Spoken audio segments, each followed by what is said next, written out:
So today we will learn how to calculate the shear forces and bending moment in a determinate beams, or how to draw a shear force and bending moment diagram for a determinate beams.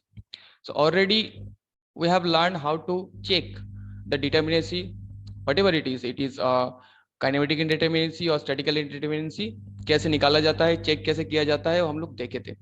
Now statistical indeterminacy क्या था कि हम लोग member forces और support reactions को find out करते थे.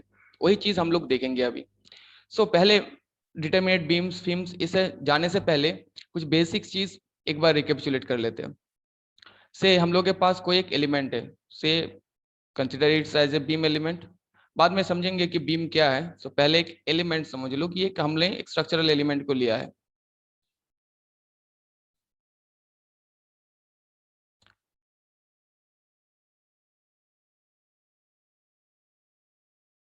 Okay, सो हम लोगों ने एक एलिमेंट को लिया है. अभी इसका एक लेंथ होगा, विड्थ होगा और डेप्थ होगा, राइट.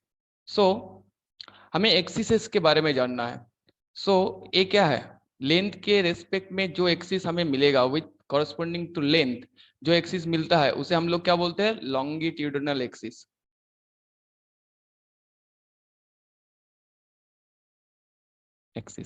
और बाकी दो एक्सिस मिलेगा विद रेस्पेक्ट टू बी. से मान लो कि इसका विथ बी है और डेप्थ डी है. सो बाकी दो डायरेक्शन में हमें दो और एक्सिस मिलेगा. One is say perpendicular to that and again this direction. So अगर हम लोग कोऑर्डिनेट सिस्टम ड्रॉ करेंगे तो एक्स वाई जेड बोल सकते हो. लॉन्गिट्यूडिनल एक्सिस क्या है, the axis with respect to the length of a member called the longitudinal axis generally.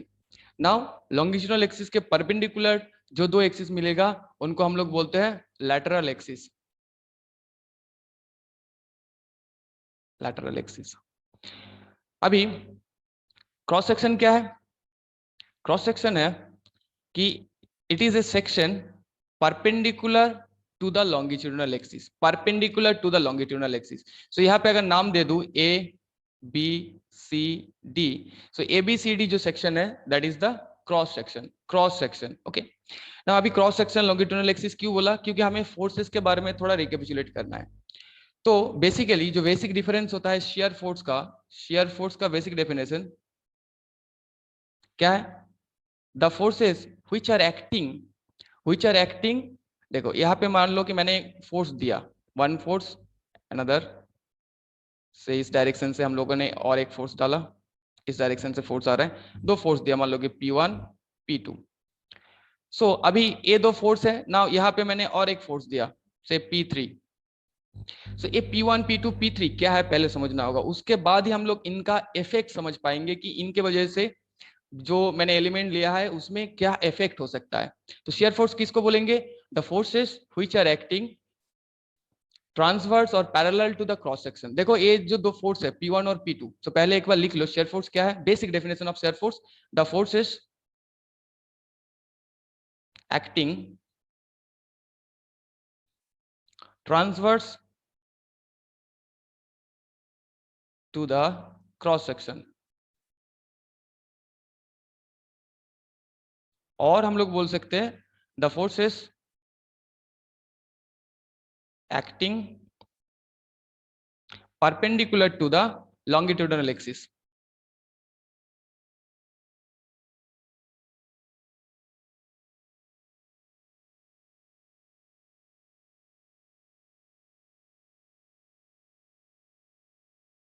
Axis.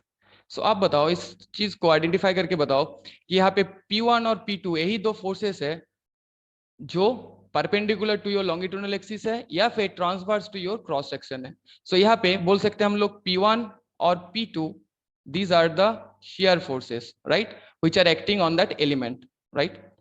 now shear force तो जाना. अभी यहाँ पे जो P3 फोर्स दिया है, P3 फोर्स क्या है, that is the axial force. so axial force को डिफाइन कैसे करेंगे, axial forces are the forces which are acting perpendicular to the cross section, और बोल सकते हैं कि the axial forces are the forces which are acting parallel to the longitudinal axis. so axial force भी लिख लेते हैं. सो एक्सियल फोर्स क्या है? द फोर्स इज एक्टिंग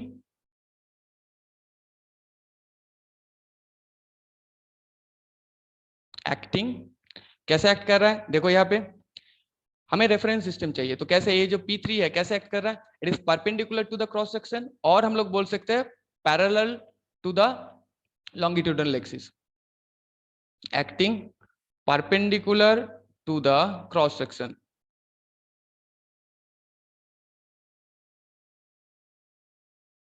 और क्या लिख सकते हैं? Parallel to the longitudinal axis.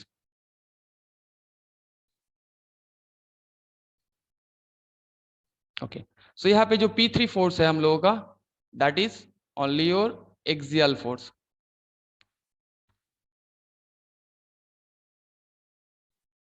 So forces के बारे में जाना। नाउ अभी देखो इस फोर्सेस के वजह से क्या क्या इफेक्ट हो सकता है, बेसिकली उसको देखते हैं। तो हमें एक डायरेक्ट पाथ मिलेगा to the shear force and bending moment diagram. Now अगर मोमेंट के बारे में देखेंगे तो ये फोर्सेस हुआ। सो मोमेंट, बेसिक मोमेंट का बेसिक जो डेफिनेशन है वो क्या होता है? That is your force into जहां पे तुम्हें चाहिए वहां से फोर्स का परपेंडिकुलर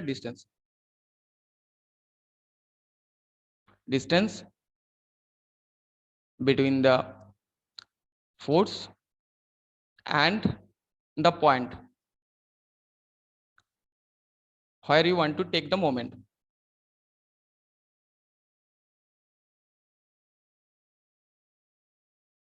Moment is calculated, और जहां पे हमें चाहिए।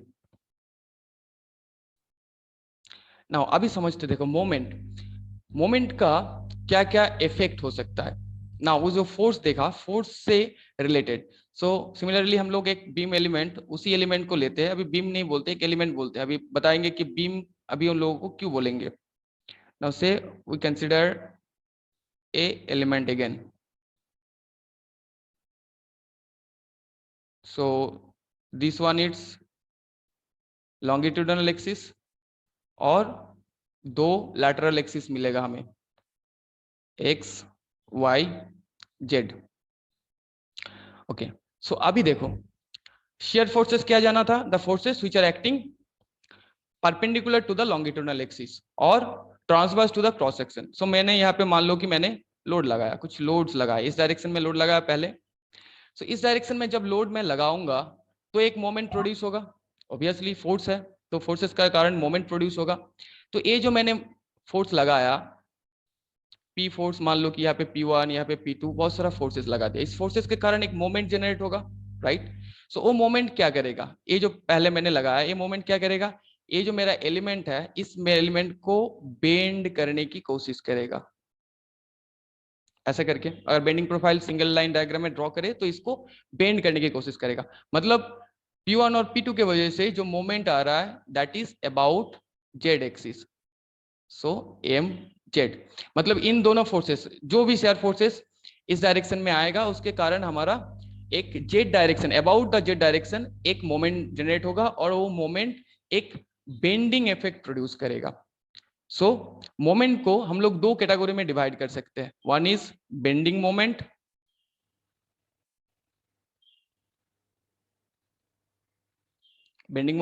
सो बेंडिंग मोमेंट क्या है? The moment which produce bending, call the bending moments. So यहाँ पे देखो कि P1 और P2 फोर्स के कारण मेरा अबाउट जेड एक्सिस, यहाँ पे P1 और P2 के कारण मान लो कि यहाँ पे मैंने इसको लाइन डायग्राम से फिर से ड्रॉ किया, लाइन डायग्राम से यहाँ पे मैंने लोड लगाया। सो देखो ये कोई भी रेस्पेक्ट में, अगर इस पॉइंट के रेस्पेक्ट में मैं इस फोर्स को देखूंगा तो एक रोटेशन प्रोड्यूस कर रहा है अबाउट कौन सा axis? About the Z axis. और अगर मैं यहाँ पे सपोर्ट लगा दूं दोनों साइड पे तो एक बेंडिंग इफेक्ट देगा, it will produce a bending effect. Okay, now अभी सोचो कि हम लोग अबाउट वाई एक्सिस मोमेंट चाहिए। दैट मीन्स अगर फोर्सेस तुम्हारा इस डायरेक्शन से आए, इस डायरेक्शन से, या फिर ऑपोजिट इस डायरेक्शन से, इस डायरेक्शन से आए। सो ये जो फोर्स मैंने येलो कलर में ड्रॉ किया, से मान लो कि कोई भी W1, W2, W3, these are also the shear forces. और ए जो आ रहा है एक कौन सा डायरेक्शन में बेंडिंग प्रोड्यूस करेगा? ए इस बीम को ऐसे इस डायरेक्शन में हॉरिजॉन्टल प्लेन में बेंड कर देगा, हॉरिजॉन्टल प्लेन में ऐसे करके बेंड कर देगा, हॉरिजॉन्टल प्लेन में। ओके, सो ये भी बेंडिंग प्रोड्यूस कर रहा है। तो बेंडिंग मोमेंट क्या है? The moment which are producing bending effect are called the bending moment। तो यहाँ पे देखो बेंडिंग इफेक्ट कौन सा फोर्सेस के कारण हो रहा है? जितना भी शेयर फोर्सेस एक्टिंग हो रहा है उसी के कारण बेंडिंग इफेक्ट प्रोड्यूस हो रहा है।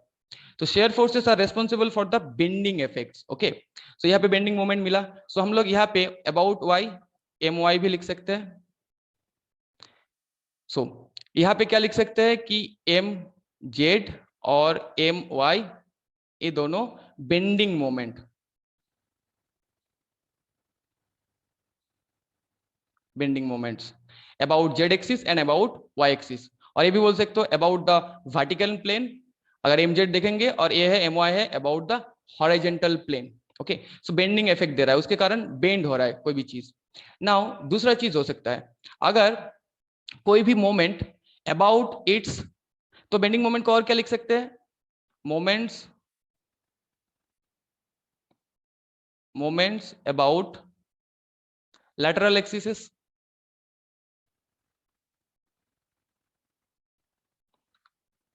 राइट? कि lateral axis के अबाउट जितना भी मोमेंट आएगा that will produce your bending. Now अभी अगर लॉन्गिट्यूडनल एक्सिस के अबाउट कोई मोमेंट आ गया से mx, सो ये क्या करेगा? mx आ गया तो क्या होगा? इसमें एक ट्विस्टिंग इफेक्ट आएगा, ट्विस्टिंग इफेक्ट आएगा। सो ये मेंबर क्या करेगा? इसको अगर ड्रॉ करेंगे और एक बार,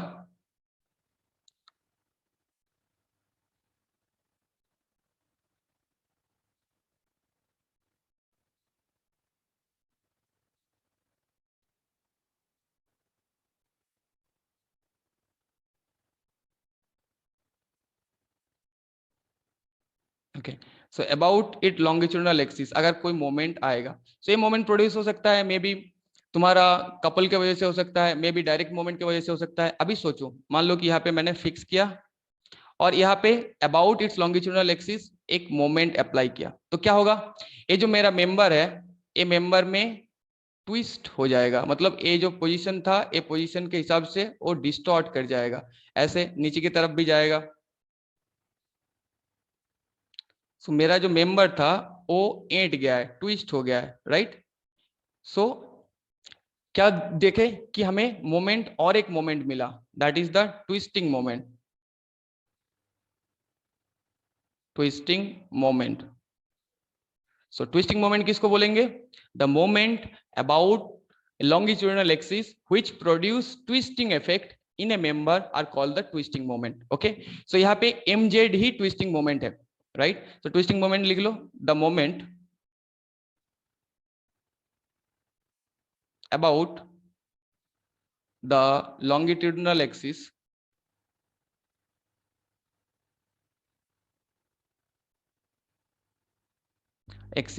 which produce twisting effect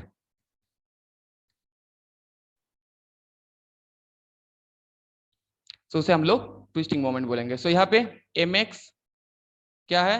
that is your twisting moment ना। अभी आओ यहाँ पे कि हम लोग देखें कि शेयर फोर्सेस, जितना भी शेयर फोर्सेस आ सकता है उसके कारण क्या जनरेट हो रहा है? बेंडिंग मोमेंट जनरेट हो रहा है, मतलब एक बेंडिंग इफेक्ट जनरेट हो रहा है, राइट?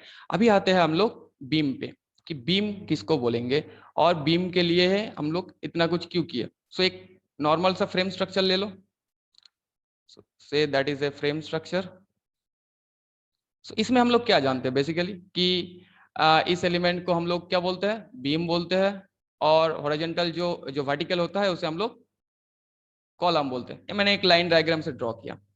नाउ अभी बताओ कि बीम का अगर हम लोग डेफिनेशन लिखना चाहेंगे तो हम लोग बीम का डेफिनेशन कैसे लिख सकते हैं? अभी पहले बताओ कि बीम में, ये जो मेरा बीम है, इस बीम में जनरली कौन कौन सा फोर्सेस आ सकता है? All the forces are shear forces, either ऊपर से आ सकता है या फिर इस साइड से आ सकता है या फिर नीचे से आ सकता है। So all the forces will be the shear forces, right? So beam का अगर डेफिनेशन बोलेंगे तो क्या बोल सकते हैं कि beam is a horizontal component, right? Horizontal component है of a member which are design और which are subjected to shear forces and bending moments, right? क्यों बेंडिंग मोमेंट? क्योंकि शेयर फोर्सेस मेरा लेटरल डायरेक्शन से आ रहा है, ट्रांसवर्स डायरेक्शन से आ रहा है, और बेंडिंग मोमेंट भी जो मोमेंट ट्रांसवर्स डायरेक्शन के अबाउट एक्ट करेगा वही तुम्हारा बेंडिंग इफेक्ट प्रोड्यूस करेगा, इसीलिए बेंडिंग मोमेंट। सो बीम का डेफिनेशन क्या लिख सकता है कि it's a horizontal component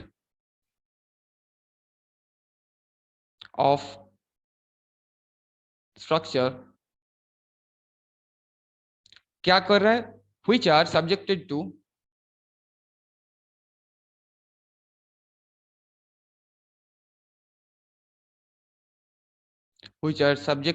to transverse loads और moments, और यहाँ पे लिख सकते हो subjected to loads and moments।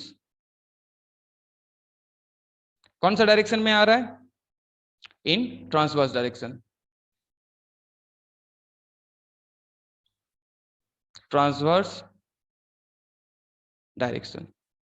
So beam में देखा कि जितना भी लोड आ सकता है, कोई भी लोड आए, वो जनरली shear force ही होता है, क्योंकि that are acting on the acting your transverse to your cross section और perpendicular to the longitudinal axis। Okay, अभी कॉलम, तो फिर कॉलम क्या है? कॉलम एक ऐसा मेंबर है, these are the vertical members, जिसमें एक्सियल फोर्स आएगा। देखो ए फोर्स को जब तुम ट्रांसफर करेगा तो ऑब्वियसली कॉलम में एक्सियल फोर्स और मोमेंट भी आ सकता है about its axis.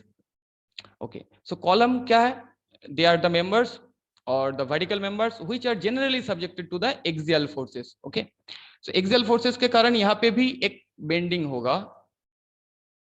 So column में एक्सियल फोर्सेस के कारण जो बेंडिंग होता है, इस चीज को बोलते हैं हम लोग बकलिंग। बकलिंग हम लोग बाद में पढ़ेंगे। सो और बकलिंग और बेंडिंग में डिफरेंस क्या है? बेंडिंग प्रोड्यूस होता है due to the transverse load और बकलिंग प्रोड्यूस होता है due to the axial load, इसीलिए इस चीज को लिखा है। सो बीम समझ गए, तो हम लोग करना क्या चाहते हैं? हम लोग करना चाहते हैं कि फाइंड आउट करना चाहते हैं कि shear force and bending moment of A determinate beams. So beams जान लिया कि बीम्स क्या है, बीम्स में क्या फोर्सेस आ सकता है, क्या मोमेंट आ सकता है, and all this things. Now what about the determinate beams? Determinate beams हम लोग इन डिटेल पढ़े हैं, फिर भी एक बार देख लेते हैं।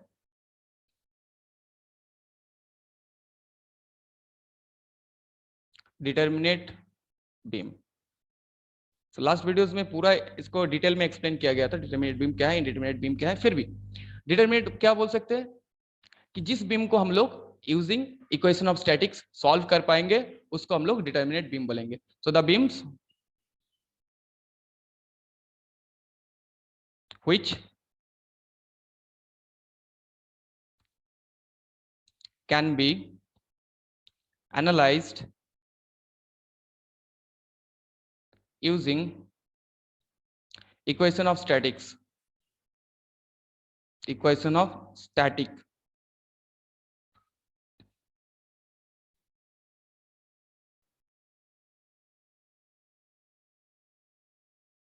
और equilibrium equation, whatever it is.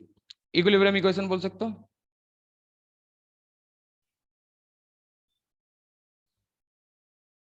Equations. Now equilibrium equations जब आ गया तो हम लोग इक्विलिब्रियम इक्वेशन देख लेते हैं। तो 2D में हम लोगों के पास इक्विलिब्रियम इक्वेशन कितना है? 2D में इक्विलिब्रियम इक्वेशन कितना अवेलेबल है?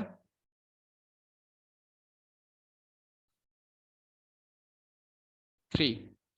क्योंकि 2D प्लेन में कोई भी ऑब्जेक्ट को अगर इक्विलिब्रियम में रहना है, से मान लो कि एक ऑब्जेक्ट लिया, तो इसमें आइदर इस डायरेक्शन से फोर्स आ सकता है और इस डायरेक्शन से फोर्स आ सकता है। So name it X and Y. So दो डायरेक्शन से फोर्स आ सकता है, और इस दो डायरेक्शन की वजह से मोमेंट अबाउट जेड एक्सिस एक मोमेंट प्रोड्यूस हो सकता है। सो इक्विलिब्रियम इक्वेशन, अगर इक्विलिब्रियम में रहना है तो सारा फोर्सेस और मोमेंट्स का जीरो होना होगा।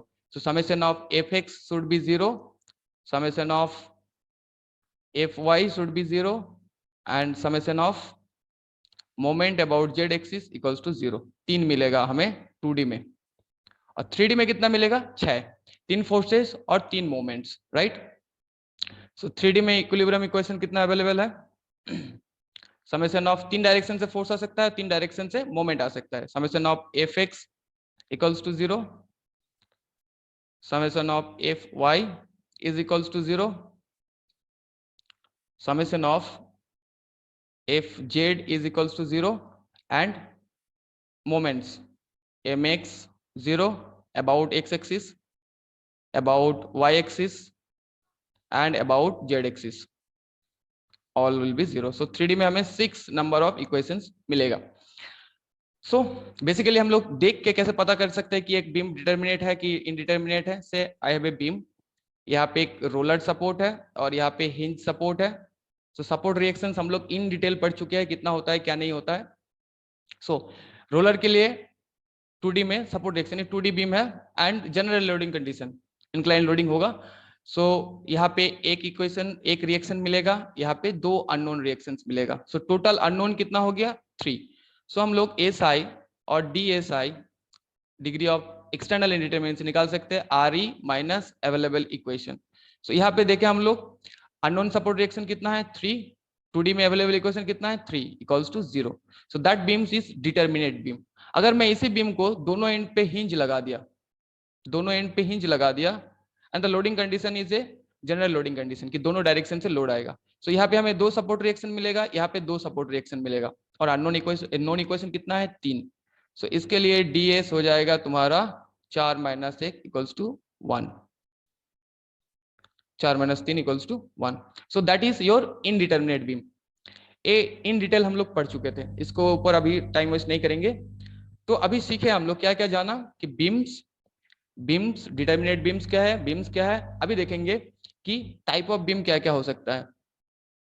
उसके बाद जाएंगे कि एक बीम में shear force at a section and bending moment at a section कैसे डिफाइन करेंगे और उसको कैसे निकाल पाएंगे. सो टाइप ऑफ बीम, क्या क्या टाइप ऑफ बीम हो सकता है लिख लो एक बार. Type of beams, types of beam. So पहले सबको पता है क्या है simply supported.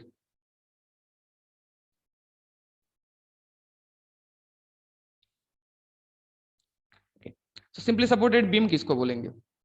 A beam which is supported by hinges और रोलर एट इट एंड्स, उस टाइप ऑफ बीम को बोलेंगे हम लोग सिंपली सपोर्टेड बीम. इसको बोलेंगे a beam which is supported by, लिख देते हैं इसको,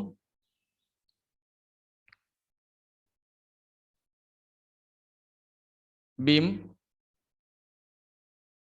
which is supported by roller or hinge at its ends. दोनों एंड पे रोलर या फिर हिंज सपोर्टेड हो सकता है, simply supported beam. Okay, so now generally simply supported beams क्या होता है? इट मे बी डिटर्मिनेट और इनडिटर्मिनेट. अभी अगर लोडिंग कंडीशन एक ही डायरेक्शन से हुआ तो दैट विल बी योर, देखना पड़ेगा कि कौन सा सपोर्ट दिया हुआ है, उस हिसाब से हम लोग देखेंगे. Okay, simply supported. दूसरा और क्या पता है? Cantilever beam.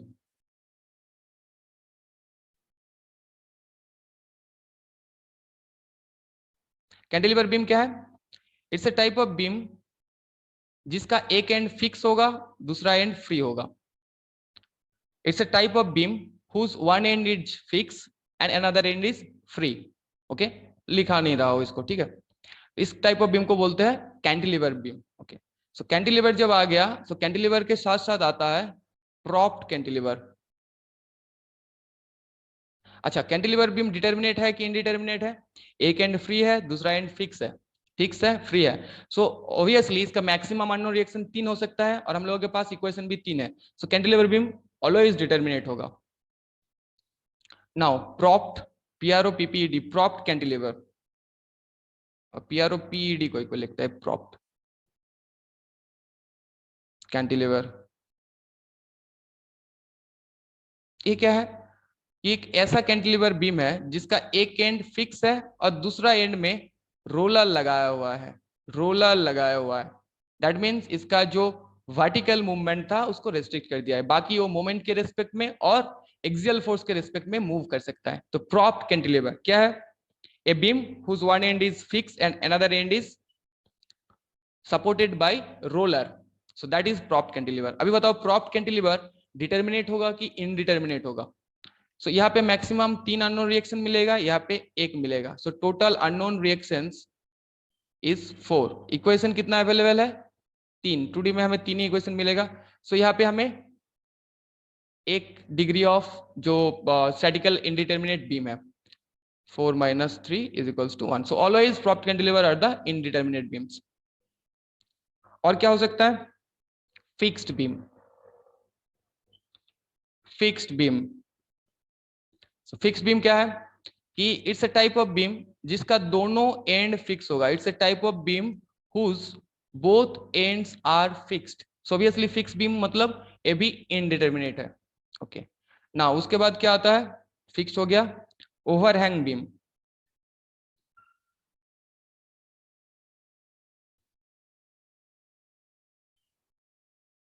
ओवरहैंग बीम किसको बोलेंगे? सो से सिंपली सपोर्टेड में क्या देखा था कि ये जो सपोर्ट्स है हिंज और roller that will be at the end, eight it ends. Simply supported में क्या देखा था? Which is supported by roller और हिंज एट इट एंड्स, मतलब ये सपोर्ट्स इसका एंड पे रहेगा। नाउ तो ओवरहैंग बीम किसको बोलेंगे? इसको लिखो a beam with some unsupported length. Okay, मतलब मेरा जो सपोर्ट है वो एंड पे ना होके बीच का किसी भी पॉइंट में हो सकता है, मतलब एक अनसपोर्टेड लेंथ मिल सकता है। सो यहाँ पे देखो ये जो लेंथ है दैट इज से नाम दे दो इसका L1 और इस साइड में नाम दे दो L2। ओके, ये दो तुम्हारा अनसपोर्टेड लेंथ है। सो क्या बोल सकते हैं? A beam with some unsupported length और if the end portion of the beam is extended beyond the support।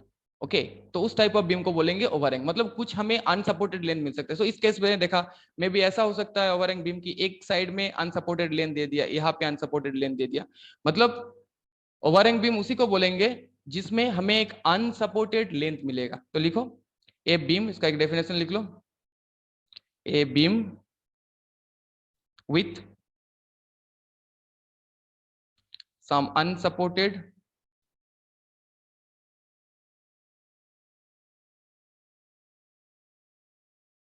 Length. और बोल सकते हैं क्या कि इसका जो स्पैन है वो स्पैन तुम्हारा सपोर्ट के बियॉन्ड भी एक्सटेंड हो सकता है। और लिख सकते हैं कि इफ द एंड पोर्शंस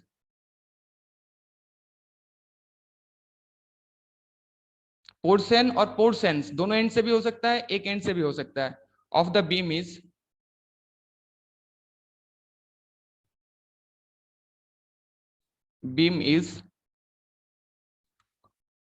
क्या बोल रहा है? Extended beyond the supports. Okay, so अभी अगर दो सपोर्ट दिया हुआ है तो ये जनरली डिटर्मिनेट होता है, दो के अधिक अगर सपोर्ट दिया होगा तो इनडिटर्मिनेट हो जाएगा। ओके, सो इसको देखना होगा कि कौन सा सपोर्ट दिया हुआ है और कितना नंबर ऑफ सपोर्ट्स दिया हुआ है। तो ओवरहैंग में जनरली दो ही सपोर्ट दिया हुआ होता है। अगर दो के अधिक सपोर्ट दे दिया होता तो उसे हम लोग कंटिन्यूअस बीम बोलते। तो overhang beam generally overhang beams are the determinate beams, कुछ कुछ केसेस में इनडिटर्मिनेट भी हो सकता है। ओके, नाउ ये जब प्रॉब्लम सॉल्व करेंगे देखेंगे कि किस टाइप ऑफ क्वेश्चन यहाँ से आ सकता है। छोटा छोटा स्टेटमेंट दे देगा और क्वेश्चन पूछ सकता है। ओके, सो ओवरहैंग बीम जाना। अच्छा, ओवरहैंग बीम के साथ साथ एक बीम है जिसको हम लोग बोलते हैं balance cantilever beam. Balance cantilever beam,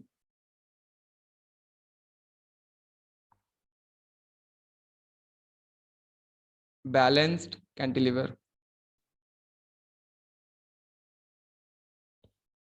ये क्या है? ये भी एक टाइप ऑफ ओवरहैंग बीम है, बट जो ओवरहैंग पोर्शन रहेगा दैट ओवरहैंग पोर्शन का जो लेंथ होगा that length will be equal in both side. So यहाँ पे मान लो कि यहाँ पे लेंथ L1 है अनसपोर्टेड लेंथ, इस साइड पे अनसपोर्टेड लेंथ L2 है।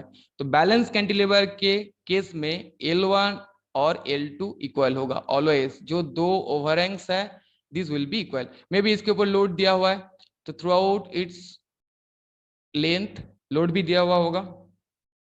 सो बैलेंस कैंटिलीवर क्या बोल सकता है? A beam with two equal overhangs and symmetrical loading. Loading भी सिमेट्रिकल होना चाहिए। सो इसका एक डेफिनेशन लिख लो कि क्या है कि बैलेंस कैंटिलीवर किसको बोलेंगे कि a beam with two equal overhangs and symmetrical loading.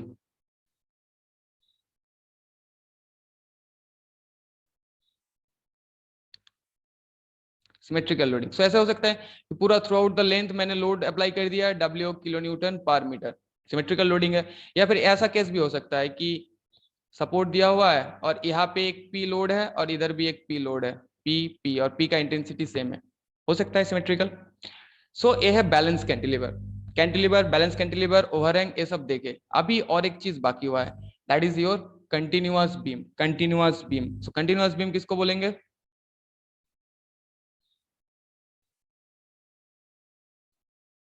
Continuous beam. Continuous beam का मतलब है कि if a beam has more than two supports, so मान लो कि यहाँ पे एक सपोर्ट है, से यहाँ पे एक सपोर्ट है, से अगेन ये इसको फिक्स बना दिया, फिक्स सपोर्ट है। या फिर मान लो कि ऐसा दिया हुआ है, 3-4 सपोर्ट दिया हुआ है, यहाँ पे हिंज है, यहाँ पे हिंज है, बीच में 2 रोलर दे दिया, या फिर हिंज भी दे दिया कहीं पे। सो कंटिन्यूअस बीम किसको बोलेंगे? The beam width more than two supports, the beam with more than two supports are called the continuous beam. So continuous beams क्या होगा? always determinate होगा कि indeterminate होगा? बताओ तुम लोग। Indeterminate. Yes. Indeterminate. With Indeterminate.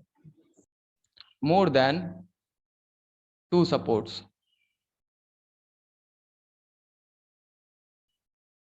Supports, okay. So यहाँ पे बीम देखो, कितना सारा बीम देखा, कंटिन्यूअस बीम। ये क्या है? ऑलवेज इनडिटर्मिनेट होगा,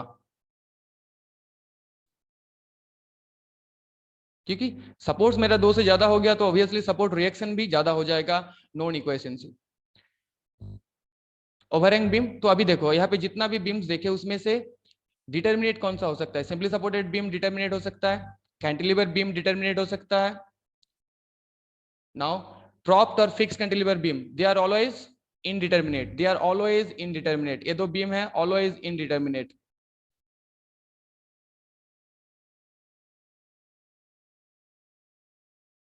सो हम लोगों ने देखा इनडिटर्मिनेट, जितना भी बीम्स देखे उनमें से डिटर्मिनेट हो सकता है तुम्हारा एक सिंपली सपोर्टेड,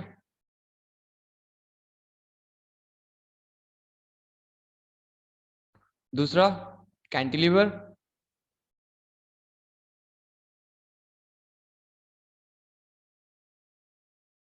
तीसरा ओवरहैंग। ओवरहैंग बीम भी डिटर्मिनेट हो सकता है।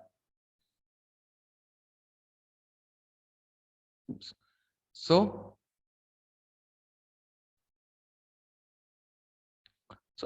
This beams can be determinate beams. तो इसके लिए हम लोग अभी शियर फोर्स और बेंडिंग मोमेंट निकालना, उसका डायग्राम कैसे ड्रॉ करते हैं, ऑल दिस थिंग्स हम लोग सीखेंगे। और इसके बाद जब हम लोग इनडिटर्मिनेट स्ट्रक्चर के लिए पढ़ेंगे तब हम लोग वही फिक्स्ड बीम,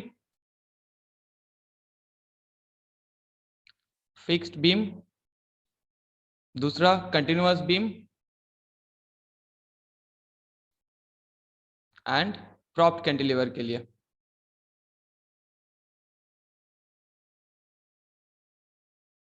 इन सारे के लिए जब हम लोग इनडिटर्मिनेट बीम्स के लिए करेंगे, सब इन लोगों को कैसे एनालाइज किया जाता है इनडिटर्मिनेट बीम के लिए, उसका shear force and bending moment diagram कैसे ड्रॉ किया जाता है, मेथड्स क्या क्या है देखेंगे। तो अभी हम लोग डिटर्मिनेट बीम के लिए करेंगे, क्योंकि डिटर्मिनेट बीम्स के लिए हम लोग निकालना सीख रहे थे। ओके, सो बीम्स देख लिया कि बीम क्या है, किस टाइप ऑफ बीम हो सकता है। नाउ अभी क्या होना चाहिए? लोड, कि बीम में किस टाइप ऑफ लोड आ सकता है। Okay, so type of loads, types of load, कौन कौन सा लोड आ सकता है। ओके, सो पहले पॉइंट लोड और कंसंट्रेटेड लोड हम लोग जानते हैं। पहला point load,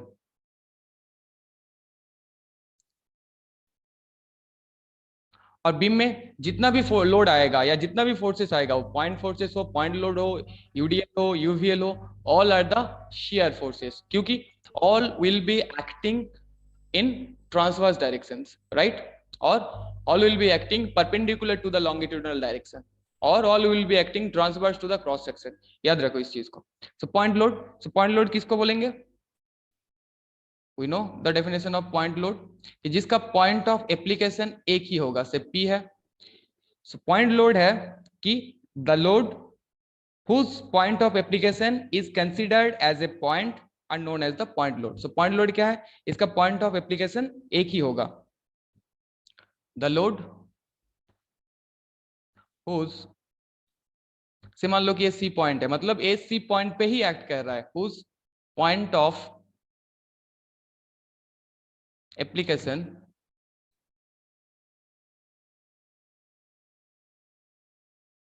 is considered as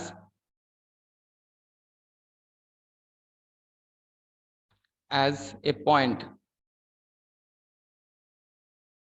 load. So point load का यूनिट क्या हो सकता है? किलो न्यूटन में हो सकता है, न्यूटन में हो सकता है, ऐसा यूनिट में यूनिट।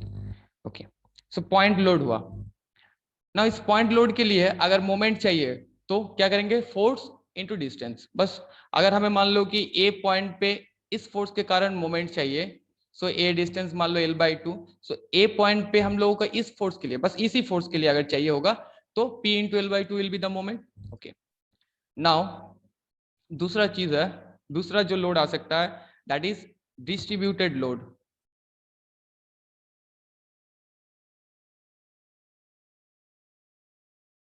डिस्ट्रीब्यूटेड लोड मतलब कि वो जो लोड है that will not concentrated at a point, it will be distributed over its length. से इसका लेंथ है L, और ये जो फोर्स है से W kilo newton per metre, ये एंटायर द लेंथ के ऊपर आ रहा है।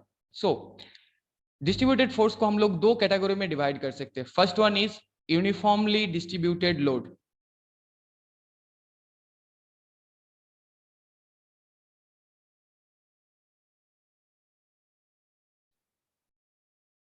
लोड यूनिफॉर्मली डिस्ट्रीब्यूटेड मतलब, तो वही से टर्म में दिखा रहा है यूनिफॉर्मली डिस्ट्रीब्यूटेड, जो डिस्ट्रीब्यूशन होगा वो यूनिफॉर्मली होगा। और बोल सकते हैं द इंटेंसिटी ऑफ लोडिंग। कब बोलेंगे uniformly distributed load? When the intensity of loading, intensity of loading क्या है? Load per unit length, load per unit length, इसको बोलते हैं हम लोग intensity of loading, load per unit length. So अगर किसी भी लोड का intensity of loading throughout its length अगर कांस्टेंट होगा देन उसको बोलेंगे यूनिफॉर्मली डिस्ट्रीब्यूटेड लोड। क्या है इसके लिए? The intensity of loading is constant through out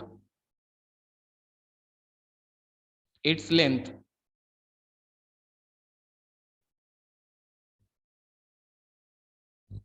okay, that means कि मेरा through out the length A W kilo Newton करके फोर्स आ रहा है, throughout its length W kilo Newton करके ही फोर्स आ रहा है।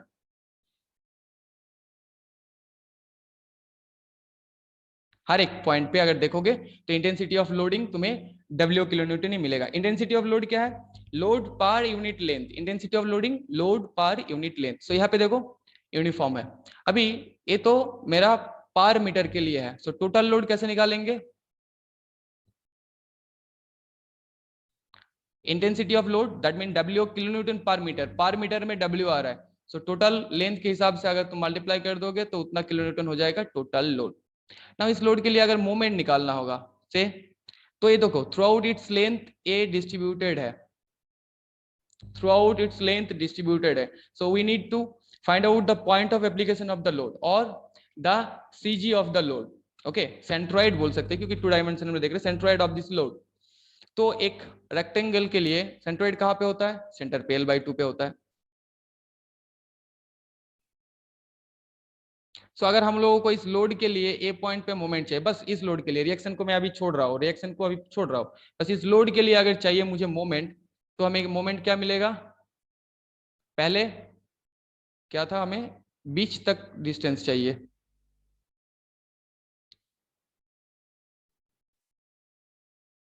सो that is L/2 and the total length is L, और ये जो लोड आ रहा है W kilo newton per metre. So moment about से हम लोग ए निकालेंगे, बस इस लोड के कारण, बस इस लोड के कारण ही मोमेंट निकालेंगे। तो सपोज इस रिएक्शन को हटा दो अभी, तो मोमेंट क्या हो जाएगा ए पे। मोमेंट क्या जानते हैं, load into perpendicular distance from the point where you want to take the moment to the point of application of load. So यहाँ पे टोटल लोड हमें मिल जाएगा। टोटल लोड कैसे मिलेगा, W इंटू एल करके। नाउ ये W into L total load act कहाँ पे करेगा, थ्रू इट्स सेंट्रोइड, और सेंट्रोइड कहाँ पे होगा, L/2 डिस्टेंस पे। So L/2 kilo newton metre by 2, right, metre. अभी एक देखा यूनिफॉर्मली डिस्ट्रीब्यूटेड लोड, जिसका intensity of loading throughout its length uniform होगा। नाउ दूसरा जो डिस्ट्रीब्यूटेड लोड का दूसरा पॉइंट है वो है uniformly varying load. Uniformly varying load,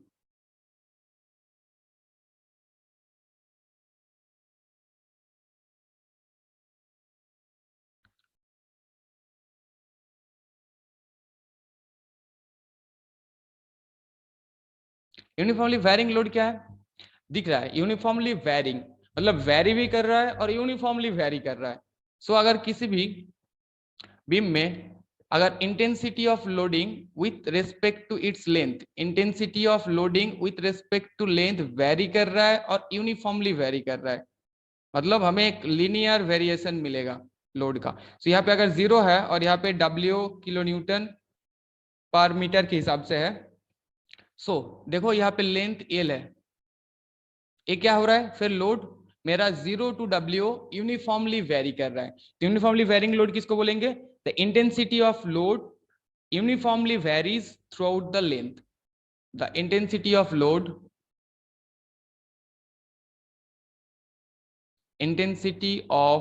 load varies uniformly throughout length. सो यहाँ पे देखो, यहाँ पे 0, यहाँ पे W, लेंथ L है। तो टोटल लोड कैसे निकालेंगे, टोटल लोड ऊपर वाला जो ट्राइंगल है उस ट्राइंगल का area simply, so half into L into W kilo Newton will be the total load. अभी अगर मोमेंट चाहिए सो हमें CG फाइंड आउट करना है। अभी एक ट्राइंगल, राइट ट्राइंगल का CG कहा क्या होता है, कितना कहा होता है, अगर राइट ट्राइंगल लेंगे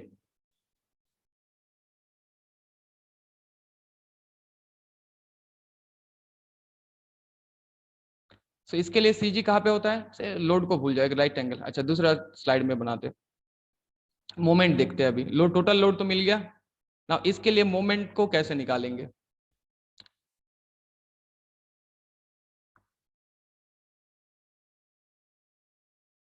से इंटेंसिटी ऑफ लोडिंग ऐसे दिया हुआ है। तो एक राइट ट्राइंगल के लिए तुम्हारा जो CG डिस्टेंस होता है वो किधर से कितना होता है, ये अगर लेंथ है, L लेंथ है, सो इस साइड से परपेंडिकुलर साइड से होता है 1/3 ऑफ L, इस साइड से होता है 2/3 of L if the length is L। इस डायमेंशन जो है इसको बेस भी बोल सकते हैं, जो भी है। सो अभी बीम को देखते हैं, इसे कंसिडर एज ए बीम और इसके ऊपर ऐसा लोड आ रहा है, यूनिफॉर्मली वैरिंग लोड। सो ये W है किलो न्यूटन पर मीटर, यहाँ पे 0 है। अगर मान लो कि हमें ए पॉइंट पे बस ए पॉइंट पे हमें इस लोड के लिए, ए पॉइंट पे हमें बस इस लोड के लिए अगर मोमेंट निकालना है तो कैसे कर सकते हैं हम लोग, A इज इक्वल्स टू, पहले लोड चाहिए टोटल लोड, तो टोटल लोड कितना है, half into W into L. अभी हमें क्या चाहिए कि ए पॉइंट पे हम लोग मूवमेंट ले रहे हैं, सो ए पॉइंट से इसका CG तक जो डिस्टेंस होगा, so into 2/3 of L kilo newton metre निकाल सकते हैं। इस साइड से अगर निकालेंगे अबाउट बी पॉइंट पे अगर निकालेंगे, बस उस लोड के कारण, मैं रिएक्शन को अभी नहीं कंसीडर कर रहा हूँ, बट रिएक्शन को बाद में कंसीडर करेंगे सीखने के लिए कैसे निकाल सकते हैं। इस साइड से अगर करेंगे तो 1/3 ऑफ L हो जाएगा, राइट। सो लोड के बारे में भी देखें कि लोड क्या क्या हो सकता है। तो बीम, बीम कितने टाइप हो सकता है, बीम के ऊपर लोड कितना आ सकता है, ये कुछ चीजें हम लोगों ने देखे हैं। नाउ अभी हम लोगों का जो मेन चीज था क्या था, कि हम लोग शियर फोर्स और बेंडिंग मोमेंट निकाल रहे थे फॉर ए बीम। सो अभी अगर हम लोग लिखेंगे कि shear force at a section, अभी देखो क्यों हमें shear force at a section चाहिए, पहले लिख लो shear force at a section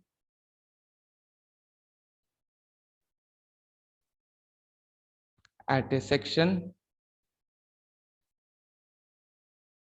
of a beam। So say हम लोगों ने एक बीम कंसिडर किया, ओके कोई भी एक बीम कंसिडर किया। सो बीम के ऊपर all the forces, we know all the forces are the shear forces, जो एक्ट कर रहे आएगा वो shear forces है। बट द पॉइंट इज कि यहाँ पे बहुत सारा काइंड का फोर्स आ सकता है, मे बी पॉइंट लोड आ सकता है यहाँ पे किसी और यूनिट का, मे बी इसके साथ यहाँ पे डिस्ट्रीब्यूटेड फोर्स आ सकता है, इस साइड में मे बी एक वेरिंग लोड आ सकता है।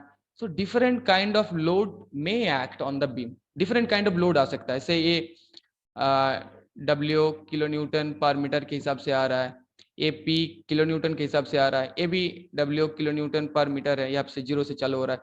सो एक बीम में बहुत सारा फोर्सेस आ सकता है, बहुत सारा शेयर फोर्सेस आ सकता है, और जितना भी फोर्सेस आएगा वो हम लोगों ने क्या देखा, all are the shear forces, right. तो जितना भी फोर्स आ रहा है शेयर फोर्स है, बट अभी हमें किसी भी सेक्शन पे शेयर फोर्स चाहिए, या फिर मान लो कि हमें मैक्सिमम शेयर फोर्स को निकालना है, कोई भी सेक्शन, यहाँ पे मान लो कि हमें एक सेक्शन चाहिए एक्स एक्स, इस सेक्शन में अगर हमें शेयर फोर्स चाहिए तो हमें ऑल द फोर्सेस का इफेक्ट को कंसिडर करना होगा। तो shear force at a section, कैसे हम लोग इसको डिफाइन कर सकते हैं, share force at a section, इस चीज को हम लोग डिफाइन कर सकते हैं, ध्यान से समझो कि shear force at a section can be defined as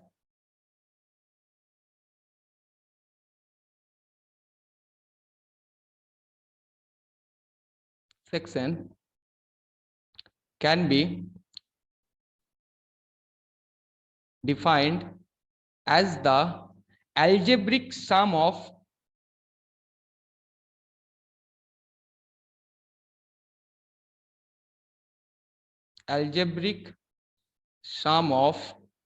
all forces and reactions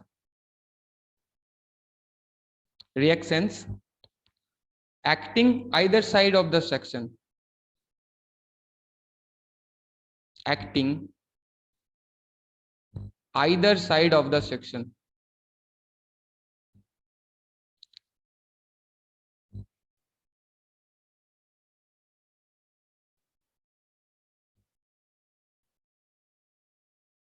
either side of the section, okay, algebraic sum of the forces and reactions। Reactions को भी मैंने क्यों इंक्लूड किया, यहाँ पे देखो जो रिएक्शन अपवर्ड डायरेक्शन में जाएगा that are also acting transverse to that cross section और perpendicular to your longitudinal axis, तो जो रिएक्शंस होगा वो भी शेयर इन नेचर। ओके अभी इस चीज को समझते हैं कि shear force at a section can be defined as the algebraic sum of all forces and reactions acting either side of the section. इस चीज को चलो समझते हैं in detail. So may be एक सिंपल सा एग्जांपल लेते हैं, उससे इसको पहले फाइंड आउट करते हैं, फिर सारा कॉम्प्लिकेटेड प्रॉब्लम को देखेंगे। सो मे बी यहाँ पे मान लो कि मैंने एक बीम लिया, simply supported beam, A point है, ए बी पॉइंट है, and one point force P is acting here. So यहाँ पे आर ए रिएक्शन प्रोड्यूस होगा, यहाँ पे आर बी रिएक्शन प्रोड्यूस होगा। बीम का जो टोटल लेंथ है वो एल है, और पी जहाँ पे एक्ट कर रहा है that point is L/2। Okay so ये डिटर्मिनेट बीम है। चलो इसको एनालाइज करते हैं। पहले हमें सब बेस फोर्सेस चाहिए कि आर ए और आर बी कितना होगा, उसको पहले निकाल लेते हैं, तब समझ में आएगा कि हम लोग जो share force at a section है वो कैसे डिफाइन करेंगे। ओके सो से डिटर्मिनेट बीम है, सो डिटर्मिनेट बीम के लिए हम लोग using the equation of static solve करेंगे। सो पहला इक्वेशन क्या होना चाहिए, summation of F Y is equals to 0। Summation of F X equals to 0 यहाँ पे यूज नहीं कर सकते, क्यों, एक्स डायरेक्शन से कोई फोर्स ही नहीं है। सो क्या लिख सकते हैं, अच्छा उससे पहले हमें साइन कन्वेंशन जरूरी है, तो पहले एक साइन कन्वेंशन ले लो, साइन कन्वेंशन ले लो, यहाँ पे लिखो साइन कन्वेंशन।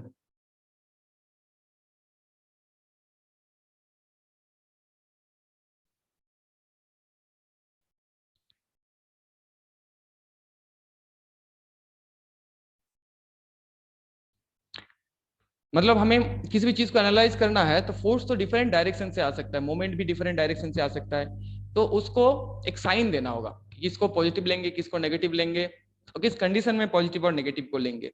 तो साइन कन्वेंशन से एक बेसिक सा एग्जांपल से समझते हैं। साइन कन्वेंशन को पहले समझ लेते हैं, उसके बाद उसमें जाएंगे कि shear force at a section को और इन डिटेल समझ पाएंगे।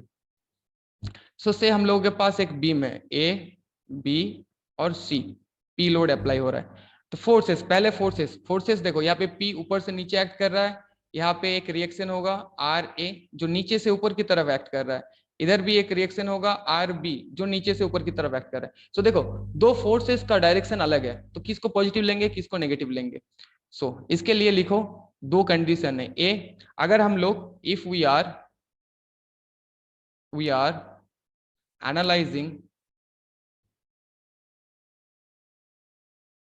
analyzing the beam from left hand side, मतलब इस साइड से कर रहे हैं, इस साइड से अगर हम लोग एनालाइज कर रहे हैं, इस साइड से एनालाइज कर रहे हैं तो क्या होगा, तब उसके लिए शियर फोर्स का जो साइन कन्वेंशन है, शियर फोर्स के लिए अपवर्ड को पॉजिटिव लेंगे, अपवर्ड फोर्सेस को पॉजिटिव लेंगे, डाउनवर्ड फोर्सेस को नेगेटिव लेंगे। ओके, अगर हम लोग इस साइड से एनालाइज कर रहे हैं और bending moment, clockwise bending moment को पॉजिटिव लेंगे और एंटी क्लॉकवाइज बेंडिंग मोमेंट को नेगेटिव लेंगे। If we are analysing the beam from left hand side, इस साइड से अगर एनालाइज कर रहे हैं, मतलब ए से अगर एनालाइज करेंगे तो इस साइन कन्वेंशन को फॉलो करेंगे। कोई कोई सैगिंग हॉगिंग फॉलो करता है। ओके, सो मैं बेसिकली क्लॉकवाइज और एंटी क्लॉकवाइज को ही मानता हूँ और इसी से करता हूँ। सो तुम लोगों को भी मैं बताता हूँ कि कोई भी एक साइन कन्वेंशन, नहीं बोल रहा हूँ कि क्लॉकवाइज एंटी क्लॉकवाइज फॉलो करो, बट कोई भी एक साइन कन्वेंशन को फॉलो करोगे उसी को फॉलो करो for all the structural problems, नहीं तो फिर गड़बड़ हो जाएगा। सो बेटर कि क्लॉकवाइज एंटी क्लॉकवाइज को फॉलो करो, क्योंकि उसे विजुलाइज कर पाएगा कि क्लॉक कौन सा डायरेक्शन में घूम रहा है, एंटी क्लॉकवाइज कौन सा डायरेक्शन है। Okay, now the second case is if we are analysing the beam from right hand side, इस साइड से अगर एनालाइज करेंगे तो if we are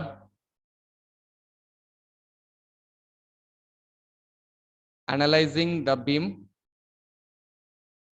from right hand side, मतलब इस डायरेक्शन से हम लोग, मतलब यहां से हम लोग सॉल्व करते जाएंगे, सेक्शन जितना सेक्शन लेंगे इस साइड से सेक्शन को लेंगे। सो तब उस केस में शेयर फोर्स अपोजिट हो जाएगा, बेंडिंग मोमेंट भी अपोजिट हो जाएगा। मतलब उस कंडीशन के लिए हम लोग डाउनवर्ड फोर्स को, डाउनवर्ड शेयर फोर्स को पॉजिटिव लेंगे और अपवर्ड फोर्स को नेगेटिव लेंगे। और बेंडिंग मोमेंट के केस में भी वैसा ही होगा, क्लॉकवाइज को नेगेटिव लेंगे और एंटी क्लॉकवाइज को पॉजिटिव लेंगे। क्यों लेते हैं दोनों साइड से opposite? To make the uniformity, कि इस साइड से भी कोई करे इस साइड से भी कोई करे तो दोनों लास्ट में एक ही काइंड ऑफ आंसर मिलेगा। तो ये साइन कन्वेंशन से।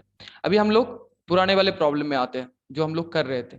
तो यहाँ पे देखो क्या लिख सकते हैं, summation of F Y is equals to 0। Now so क्या लिख सकते हैं, हम लोग इस साइड से एनालाइज करेंगे फ्रॉम दिस साइड।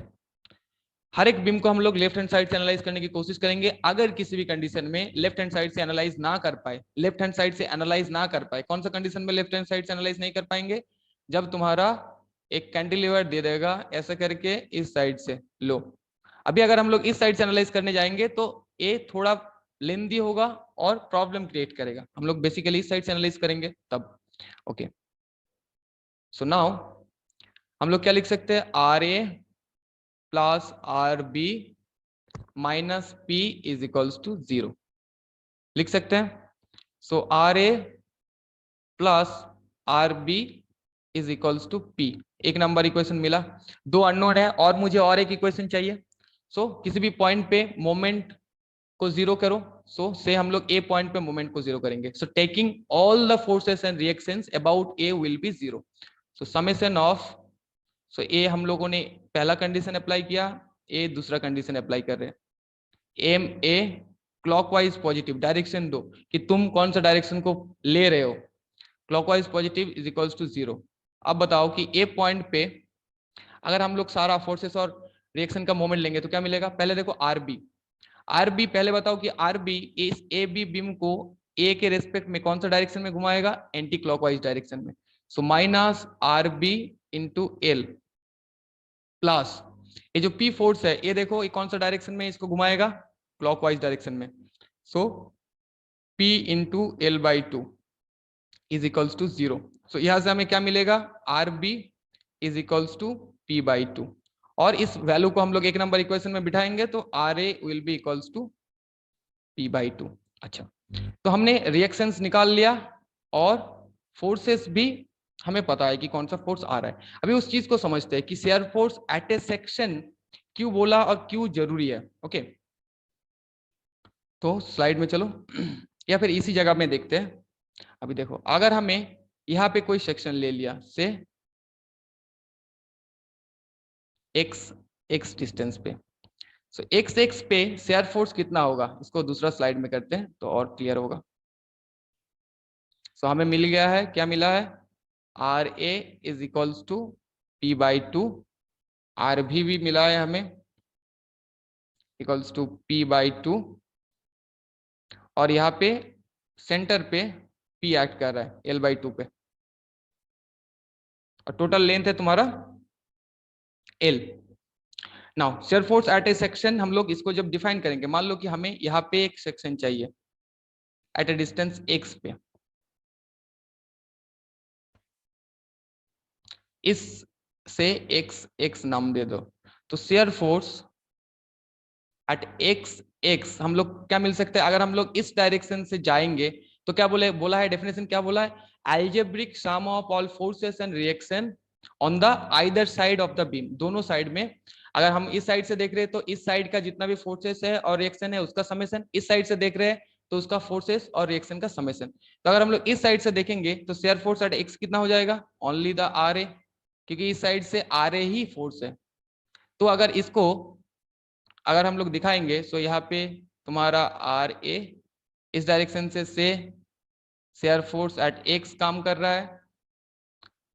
यहाँ पे हम लोगों ने एक सेक्शन लिया था बीच में, सो उस साइड में ऊपर से काम करेगा, इस साइड में क्या क्या काम कर रहा है, P एक्ट कर रहा है, और यहाँ पे P बाई टू एक्ट कर रहा है। तो इस साइड से जब हम लोग देखें कि अलजेब्रिक सम ऑफ फोर्सेस यहाँ पे P बाई टू हो रहा है, तो ऑब्वियसली डेफिनेशन के अनुसार ये Vx इस साइड का अगर लेंगे तो ऑब्वियसली P बाई टू होना होगा कि नहीं होना होगा। ओके, सो अगर हम लोग मान लो कि इस साइड में वाला फोर्सेस को देखेंगे तो देखो कितना फोर्सेस आएगा, so R A is equals to हमें P बाई टू मिलेगा।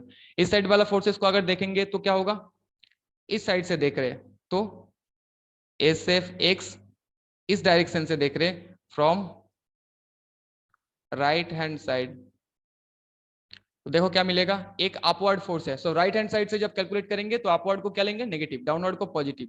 सो P minus P by two is equals to P by two, मतलब सेक्शन का इस साइड में जितना शेयर फोर्स होगा ऑब्वियसली सेक्शन के उस साइड में उतना ही शेयर फोर्स होना होगा। तो shear force at a section हम लोग इसीलिए डिफाइन करते हैं algebraic sum of the all forces and reaction, क्योंकि यहाँ पे एक ही फोर्स है। नाउ कंसीडर कि इस एक फोर्स की जगह पे बहुत सारा फोर्सेस है, तब किसी भी एक सेक्शन पे तुम कैसे निकाल पाएगा, बाय दिस वे, कि किसी भी एक सेक्शन पे शेयर फोर्स का जो डेफिनेशन है, किसी भी एक सेक्शन के किसी भी एक साइड पे जहां पे तुमने सेक्शन लिया, आइदर इस साइड को लो या पे सेक्शन का दूसरा साइड पे, algebraic sum of your reactions and the जो loads है उसको ऐड कर दो according to your sign convention, so that is the shear force at a section। okay, अभी हम लोग अगर इस सेक्शन पे लेना चाहेंगे, इस साइड से कर रहे हैं, यहाँ पे एक सेक्शन ले लिया से x डैश्ड, so इस साइड से हम लोग एनालाइज कर रहे हैं तो shear force at x dashed कितना हो जाएगा बताओ, R A minus P, so that comes as minus P by two. यहाँ पे जब सेक्शन लिया तब देखा कि value minus P by two हो रहा है, यहाँ पे जब सेक्शन लिया x पे P बाई टू मिल रहा है, और यहाँ पे नाम दे दो A से, नाम देते हैं A से B C। ओके, सो ए पॉइंट पे अभी देखो इस बीम को देखो, ए पॉइंट पे शेयर फोर्स कितना है, P बाई टू है। ओके, जब हम लोग एट ए डिस्टेंस x पे एक सेक्शन काटा तब देखा positive P by two, C point पे क्या देखा, एक डाउनवर्ड P एक्ट कर रहा है, फिर हमने एक सेक्शन लिया वहां पे देखा minus negative P by to, फिर आरबी तक गया तो ऑब्वियसली ये पॉजिटिव, नेगेटिव होगा तो भी पॉजिटिव उठा पाएगा इस पॉइंट तक। तो क्या देख रहे हैं, through out its length shear force very कर रहा है कि नहीं कर रहा है। तो हमें अगर किसी भी पॉइंट पे किसी भी बीम के लिए शेयर फोर्स चाहिए तो हर एक जगह पे डिफरेंट मिल सकता है, डिफरेंट लोड के रिएक्शन के हिसाब से डिफरेंट जोन पे डिफरेंट शेयर फोर्सेस मिल सकता है। तो इसीलिए शेयर फोर्स डायग्राम जो है, शेयर फोर्स डायग्राम एक ऐसा डायग्राम है जो तुम्हारा लेंथ के कॉरस्पॉन्डिंग शेयर फोर्स का वेरिएशन को दिखाता है। सो उसी प्रॉब्लम को अगर देखेंगे हम लोग यहाँ पे P/2 P/2 क्या देखा हम लोगों ने, हर एक जगह पे डिफरेंट डिफरेंट शेयर फोर्सेस आ सकता है। सो अगर इसका शेयर फोर्स डायग्राम ही ड्रॉ कर दे तो शेयर फोर्स डायग्राम का पहले डेफिनेशन लिख लो। क्या है कि shear force diagram is one which shows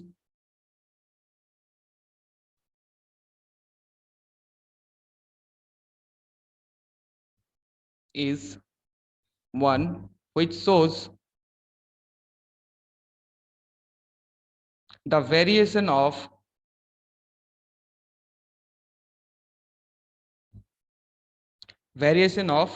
shear forces along the length of the beam.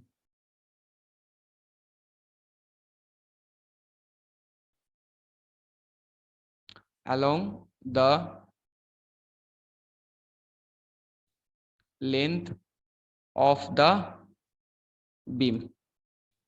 Okay तो अगर हम लोगों के पास एक कोई ऐसा डायग्राम है जिसको जो तुम्हारा अलोंग द लेंथ जो वेरिएशन होगा उसको शो कर रहा है, तो हम लोगों के लिए इजी होगा, उस डायग्राम को देख के पता चलेगा किस सेक्शन में कितना शेयर फोर्स आ रहा है। हमें इंडिविजुअली किसी भी सेक्शन के लिए किसी भी पॉइंट के लिए कैलकुलेट नहीं करना पड़ेगा। तो अगर इसके लिए हम लोग शेयर फोर्स डायग्राम ड्रॉ करेंगे, बाद में सीखेंगे शेयर फोर्स डायग्राम के लिए कैसे होता है generally.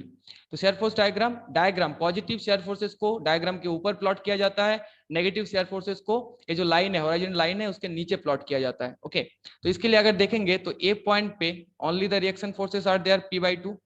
Okay and in between से नाम दे दो A B C, in between A and C there is no load acting. So यहाँ पे शेयर फोर्स क्या होगा, लीनियर वेरिएशन हो जाएगा। नाउ सी पॉइंट पे क्या हो रहा है, ऊपर से नीचे ए क्या हो रहा है, पॉजिटिव शेयर फोर्स जा रहा था, अभी एक negative shear force P amount of shear force ऊपर से नीचे एक्ट कर रहा है। तो ऑब्वियसली इस पॉइंट पे ए इसको P/2 नीचे की तरफ लेके जाएगा, अगेन P/2 नीचे की तरफ लेके जाएगा, then there is no load and here P/2। So हमें शेयर फोर्स डायग्राम मिला पॉजिटिव नेगेटिव P/2। अभी देखो इस डायग्राम को देख के हमें इजीली पता चल जाएगा कि बीम का सेक्शन पे कहां पे कितना शेयर फोर्सेस आ रहा है। तो why we need the shear force diagram, because shear force diagram shows the variation of shear forces throughout the length. अभी बीम का हर एक सेक्शन में शेयर फोर्स का वैल्यू अलग अलग हो सकता है। अभी अगर कोई भी बीम का अगर शेयर फोर्स डायग्राम दिया हुआ है तो इजीली तुम आइडेंटिफाई कर सकता है कि किस जोन में कितना फोर्सेस आ रहा है, उसी हिसाब से उसको डिजाइन कर सकते हैं। और अगर हम लोगों के पास डायग्राम नहीं है तो इंडिविजुअली हर एक सेक्शन के लिए we need to find it out the values of the shear force. So क्या होगा, वो लेंथी प्रोसेस हो जाएगा, इसीलिए शेयर फोर्स डायग्राम इसको बोलते हैं। Okay now bending moment. So bending moment को हम लोग नेक्स्ट क्लास में पढ़ेंगे, बेंडिंग मोमेंट और उसका डायग्राम। उसके बाद सीखेंगे कि किससे कैसे इस चीज को ड्रॉ किया जाता है। देखो यहाँ पे मैंने एक बेसिक समझाने के लिए ड्रॉ किया, अभी समझाएंगे क्यों मैंने स्ट्रेट लाइन लिया, क्यों बाकी लोड के लिए क्या हो सकता है with respect to the diagram, bending moment diagram क्या हो सकता है, वगैरह वगैरह जो भी है हम लोग नेक्स्ट क्लास में सीखेंगे। ठीक है।